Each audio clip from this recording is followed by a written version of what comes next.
So, I wanted to tell you something.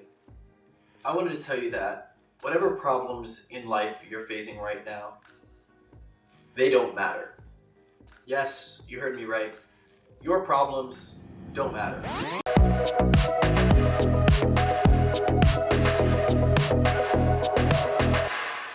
Now, to highlight this point and emphasize the theme here that I'm trying to drive home, I want to tell you kind of a funny story. A few months ago, I was in Los Angeles for about a month. I was there for Coachella, and then I stayed afterwards for a couple weeks just to hang out with friends and make some videos and just businessy type things to take care of. So I was coming up on the end of my trip. I had already been in Los Angeles for about 3 or 4 weeks at this point, and I had spent the day surfing with my best friend Arya. Arya and I went surfing. I actually vlogged the whole day, the whole surf trip for this channel, for you guys. Why that vlog never came up, you'll hear shortly why. So, spent the whole day surfing, and I finally got back to my Airbnb in Beverly Hills. It was in an apartment complex, condominium complex, so to speak. So, I arrive outside of the building to my apartment, and I go into my bag to pull out my keys.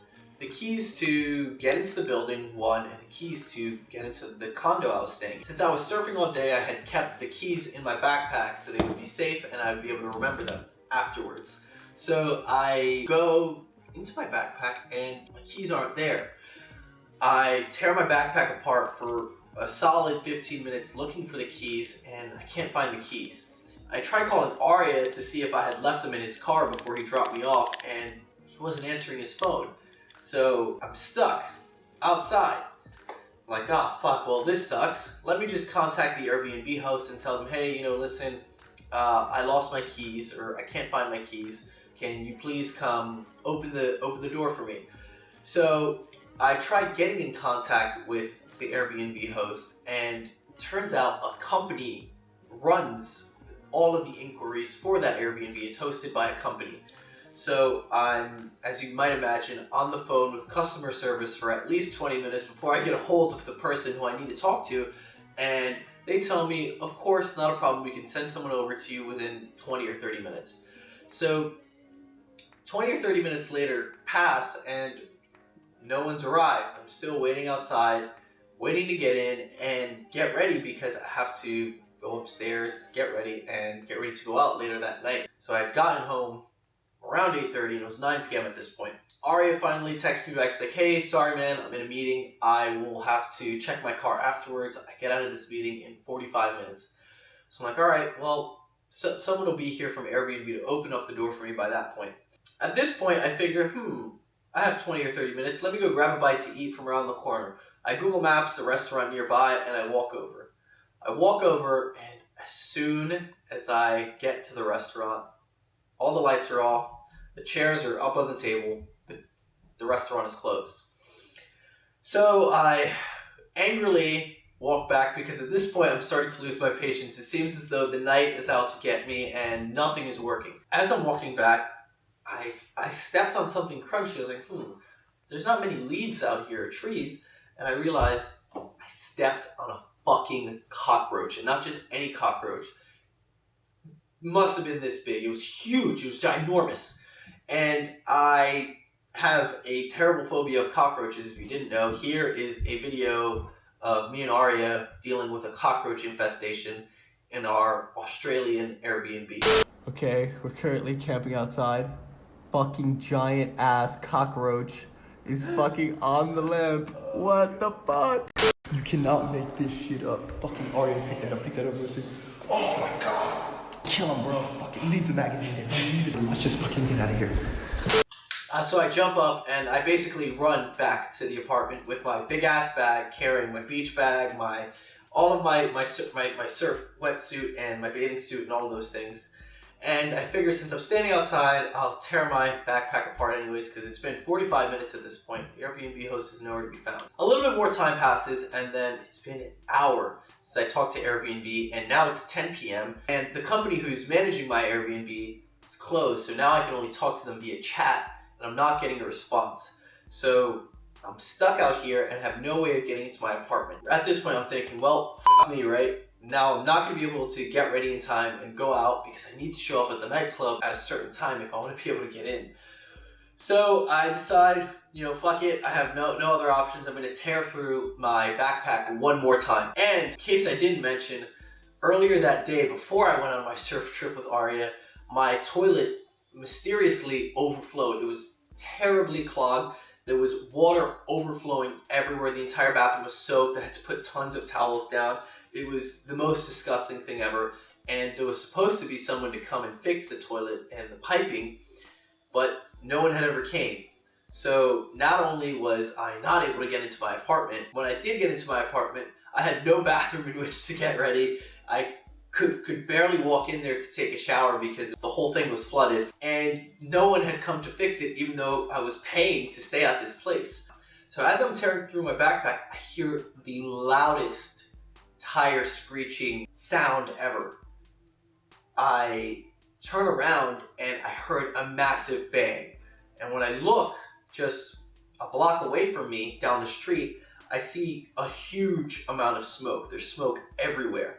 And there was a massive car accident. Car ended up from one side of the street, crossing the divider, knocking down 2 poles, and being on the other side of the street. And the other car was spun around facing the entire opposite way. So I see this from right in front of the apartment building, and there was another guy waiting for his friend to buzz him in. He and I run over to see what happened. I quickly yelled to him to call 911, and we run over to see what had happened, and it was way worse than I thought. We run over and the airbags were deployed. The person in the front passenger seat was bleeding from his head, and he was trying to get himself out of the car. He gets out of the car, and at this point, the person in the backseat get out too. And that's when I noticed that the driver is knocked totally unconscious, severely bleeding from his nose, passed out with no way of getting out of the car. The car had been hit on the side and the door was jammed in. So myself and the other passengers were doing our best to try and open the door, but it was severely jammed. Finally, we managed to get the door open, but the driver still hadn't regained consciousness. Police and ambulance show up within 3 minutes, and they arrive and they take the man out on a stretcher and they put him into the ambulance. Not only did they crash these 2 cars, and not only were the cars totaled, but they were also Bentleys, SUV and a coupe. And I don't even want to know how much the insurance premium on these cars are. So in this moment, as the ambulance is lifting this bloody, battered, passed out man into the stretcher and into the back of their truck, and the cops are tending to everyone else, trying to figure out how to clean up all the glass and get rid of the poles that were knocked over, I was forced to reflect and think about how ungrateful I was for my problems that were unfolding earlier. I was upset about the fact that I was locked out of my apartment for almost 2 hours at this point. And since I had lost the key, I was going to be charged a $350 key replacement fee. And I wasn't going to be able to make it out in time. And I had wasted all this time and I couldn't eat because the restaurant was closed.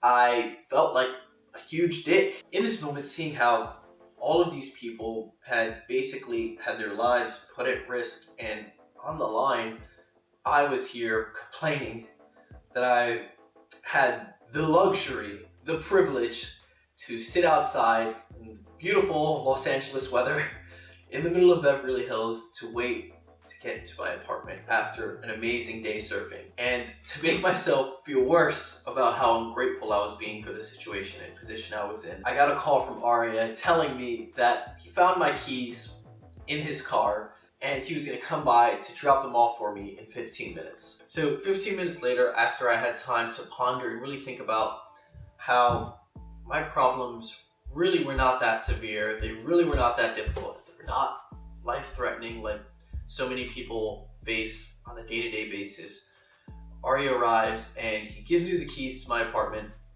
and he gives me the SD card that I had let him borrow. And to add insult to injury, he says, "Hey man, I used the SD card to film a video really fast, just like I told you. I just deleted all of the footage on there because there wasn't any space. You didn't need any of that, right?" And in this moment, all I could do was simply laugh. Because if my biggest problem for the day was that all of my vlog footage had been deleted and my life, my health, and those that I care about and love were still intact, we still had our well-being, that was really the only problem I had to face for the day, then I'll take it. I'll take it happily. I will take that any other day, because I know there are people out there who have it way, way worse.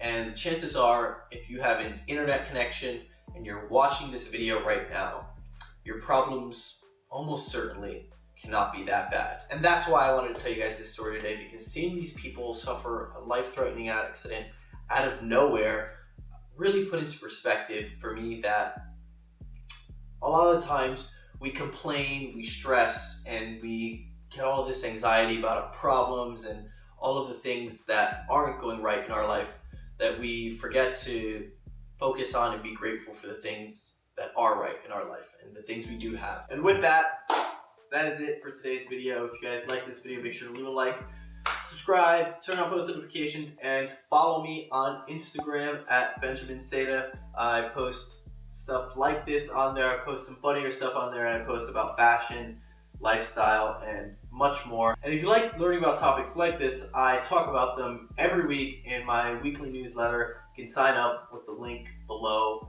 and that's it. See you guys later. Peace.